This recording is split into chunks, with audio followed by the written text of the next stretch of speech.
అందుచేత సొంత స్థలాల్లోనూ గృహ నిర్మాణానికి అనుమతి, జర్నలిస్టులకు ఇళ్ల నిర్మాణం, సీఎం చంద్రబాబు కీలక నిర్ణయాలు, లబ్ధిదారుల ఎంపికపై సర్వే చేపట్టాలని ఆదేశం, గూడు కోసం కలలు కంటున్న పేదలకు ముఖ్యమంత్రి చంద్రబాబు తీపి కబురు అందించారు.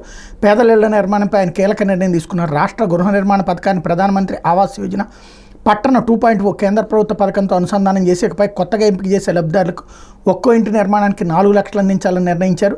ఇందులో కేంద్ర ప్రభుత్వ వాటా 60%, రాష్ట్ర ప్రభుత్వ వాటా 40% ఉండనుంది. కొత్త లబ్ధిదారుల ఎంపికపై వెంటనే సర్వే చేపట్టాలని అధికారులను ఆదేశించారు. ఇదే కాకుండా ఎన్నికల హామీ మేరకు ఇళ్ల స్థలాలు లేని వారికి గ్రామీణ ప్రాంతాల్లో 3 సెంట్లు, పట్టణ ప్రాంతాల్లో 2 సెంట్లు అందిస్తామని స్పష్టం చేశారు. వైకాపా ప్రభుత్వ ఇళ్ల నిర్మాణాలకు స్థలాలను గుర్తించి లబ్ధిదారులను ఎంపిక చేయకుండా ఉన్న లేఅవుట్లో కూడా వాటిని క్రమబద్ధీకరించి గ్రామీణ ప్రాంతాల్లోని వారికి 3 సెంట్లు, పట్టణ ప్రాంతాల్లోని వారికి 2 సెంట్లు చొప్పున అందించాలని అధికారులను ఆదేశించారు. ఇల్లు లేకుండా సొంత స్థలాలు ఉన్న వారికి కూడా అందులో గృహ నిర్మాణానికి అనుమతించనున్నారు.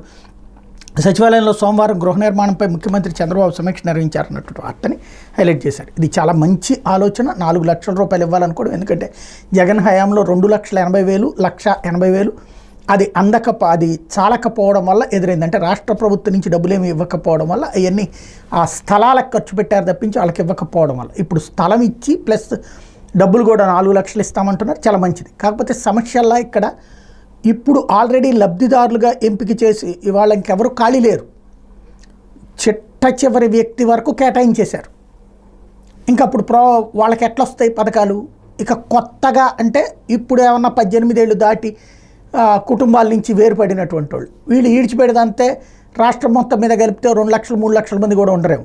ఒకవేళ ఉన్నా తెలుగుదేశం పార్టీ కార్యకర్తలు అవుతారేమో. అలా కాకుండా ఇప్పుడు జగన్ ఎంపిక చేసినటువంటి లబ్ధిదారులందరికీ కూడా ఈ పథకం ఇస్తే కరెక్ట్ అవుతుంది. లేదా పథకం ఆర్భాటం, ఆచరణ అసాధ్యం అన్నటువంటి కాన్సెప్ట్ అవుతుంది. ఇది ఒకసారి అంటే కన్విన్స్ చేయడం కాకుండా కన్ఫ్యూజ్ చేయడం అవుతుంది. ఒకసారి అది జాగ్రత్తగా ఆలోచించాల్సిన అంశం.